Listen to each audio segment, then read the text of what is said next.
My name is Robert Howell, and in this series, I share and dig into some of my favorite songs that I've come across while in and exploring the underground songwriting scene. Songs written by talented people who are creating music that deserves wider recognition. Songs that, unfortunately, most of the world may never hear. Welcome to Songs Never Heard. We're used to studio recordings that try to isolate the artist from the world. We build soundproof booths and scrub away every stray hum or breath to ensure that the only thing captured is the music itself. This episode's song takes the opposite approach. It opens the windows, literally, and invites the world inside. Let's hear Drive by Love Said the Commander.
Songs Never Heard.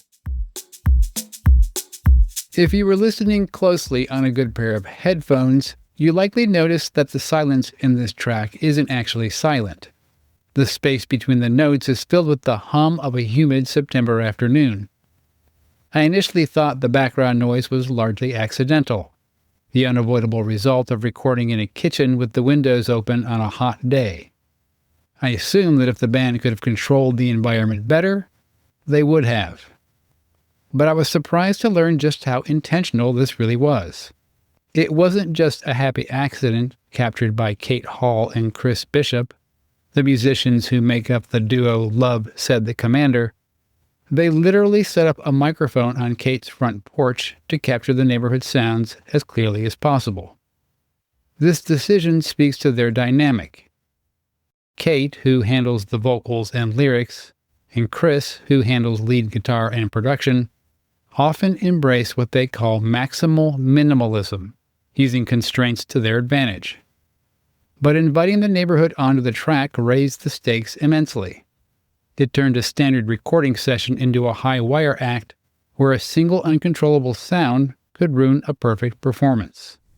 I remember specifically in the middle of the take, I think it's like maybe the second hit of the intro, you hear like a vroom of somebody coming through the intersection. And I remember specifically having way more pressure loaded on because it was the perfect take. We're in the middle of it. And now I'm like just focusing on not making a mistake because it was all live.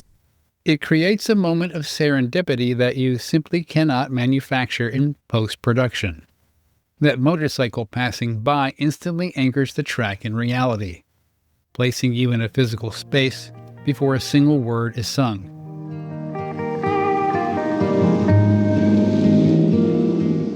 The humid afternoon Kate mentions isn't just background texture. It becomes part of the song's emotional architecture. That motorcycle isn't passing by the house, it's passing through the song itself. The ambient layer creates an intimacy that almost feels invasive. You're not listening to a performance, you're eavesdropping on a private moment. And because they recorded everything live in one take with that microphone running outside, every moment had to be perfect. There was no safety net, no second chances if a car horn honked during a delicate vocal passage or a neighbor shouted at the wrong moment. They were betting everything on one September afternoon. By treating the environment as another instrument, they created a sonic fingerprint that belongs to that specific day and no other. It's a bold production choice that turns a potential distraction into the song's foundation.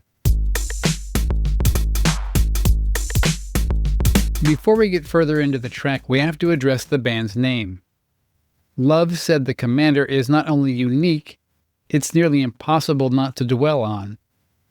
Clearly, this wasn't the output from some random band name generator.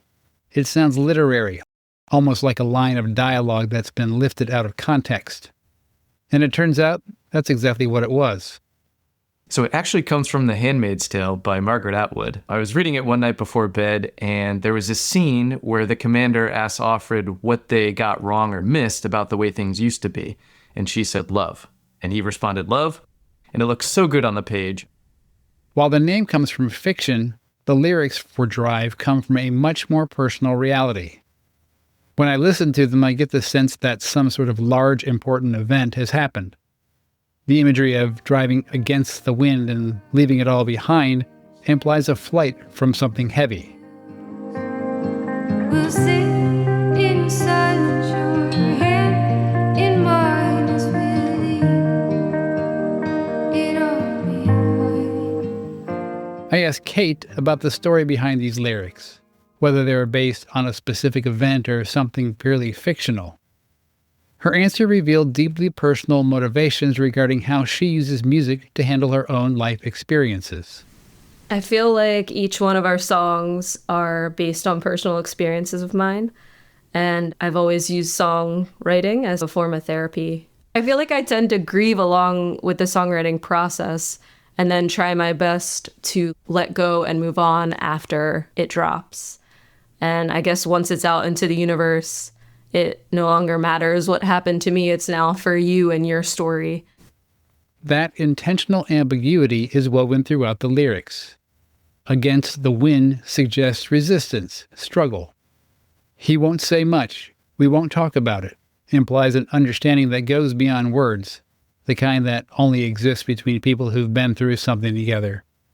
Even the directive that opens the song, "Come on, get in, Don't think about it. Time is slipping away. Feels urgent without explaining why. Come on, get in, don't think about it. Time is slipping away. Kate constructs the narrative like a slowly developing Polaroid. You see shapes and shadows before the full picture emerges. And maybe it never fully emerges. That's the point. The song invites you to project your own difficult moment onto its framework. Your own late-night drive.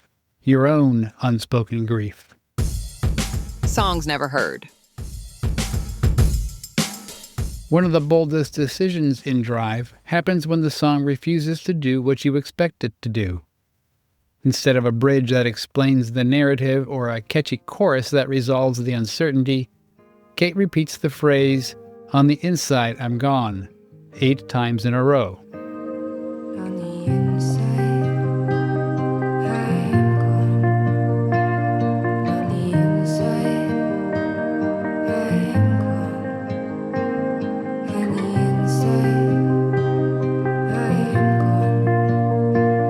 On the inside, I am gone. It's not a hook in any conventional sense.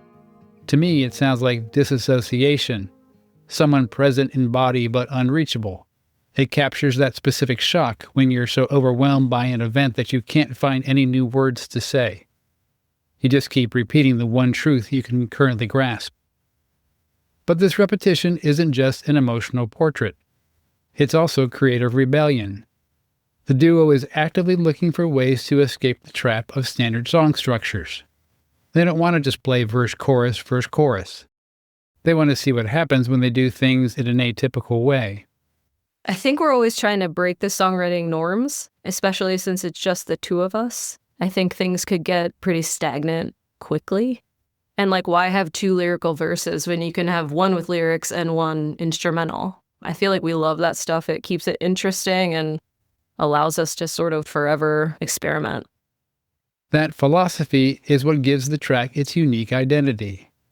Even though they reject the standard roadmap, trading a second verse of lyrics for a verse of pure melody, it never feels jarring.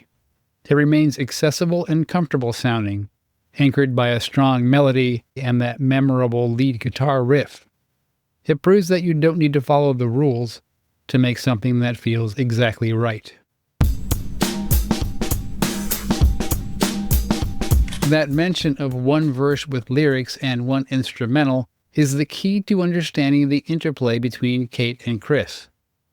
Chris doesn't sing, but his guitar work essentially acts as a second vocalist. In Drive, the guitar isn't just providing rhythm, it's a character in the car. And then the solo, I wanted to compliment her lyrical verses. You like a good call and response. Love a good call and response. Since I don't sing, that's my That's your closest voice. I can get That's to your do voice. that. Exactly, to express myself. You can hear his voice clearly in the instrumental sections. The guitar lines feel like a physical manifestation of the drive itself. There are builds that feel like an ascent up a hill, and relaxed, roomy riffs that paint a picture of a lonely, winding road.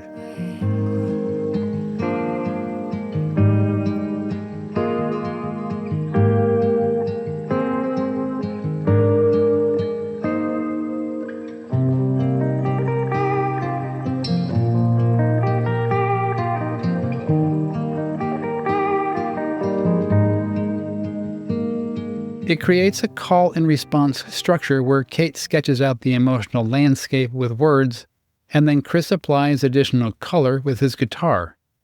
It allows the listener to ruminate on the lyrics during the instrumental portions, staring out the window of the song, so to speak.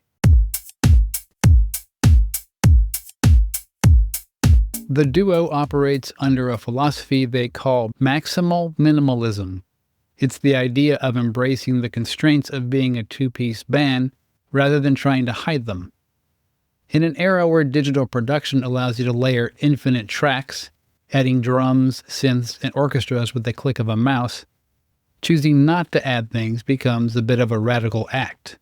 There's so much good music out there, but there's a lot of overproduced stuff that you can keep adding things to, and you kind of lose the humanity sometimes. So we're very intentional about that at this point.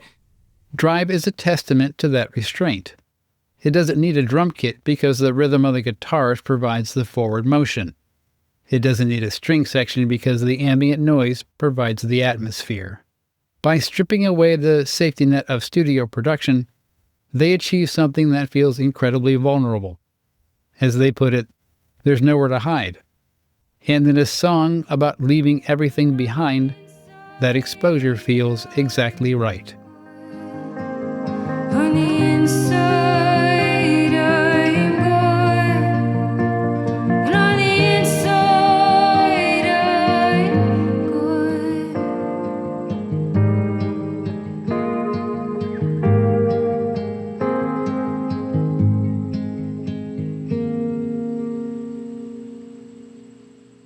Songs Never Heard is created and produced by me, Robert Howell. It's a tribute to all the seldom heard music that, in my opinion, rivals what you'd hear on the popular charts. Until next time, keep writing.